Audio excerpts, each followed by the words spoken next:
சேர்க்குறேன் பாருங்கள். வெள்ளை பூசணிக்காய் எல்லாமே சின்ன சின்ன சதுரங்களாக நறுக்கி வச்சுருக்கிறேன், அதை போட்டுட்டேன். அடுத்தது சர்க்கரை பூசணிக்காய், அதையும் சேர்த்துட்டேன். அவரைக்காய், மாங்காய் இதுவும் சேர்த்துருக்குறேன். இதில் எல்லாமே நான் வந்து நாட்டுக்காய்கள் தான் சேர்த்துருக்கேன். அரை ஸ்பூன் மஞ்சள் தூள், துவரம்பருப்பு அரை கப் எடுத்து ஊற வச்சு வச்சுருந்தேன், அதையும் இதில் சேர்த்துட்டேன். அரிசி 1 கப், அதுவும் களைஞ்சி ஒரு 10 நிமிஷம் ஊற வச்சுருந்தேன், அதையும் இதில் சேர்த்துட்டேன்.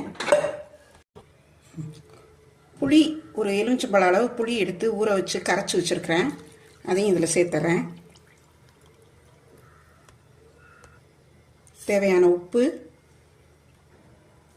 வறுத்து வச்சுருந்த பொருட்களை வந்து தண்ணி ஊற்றாமல் பவுடராக திரித்து வச்சுருந்தேன், அதை வந்து இதில் நல்லா தூவி விட்டு நல்லா கலந்து விட்டுறேன்.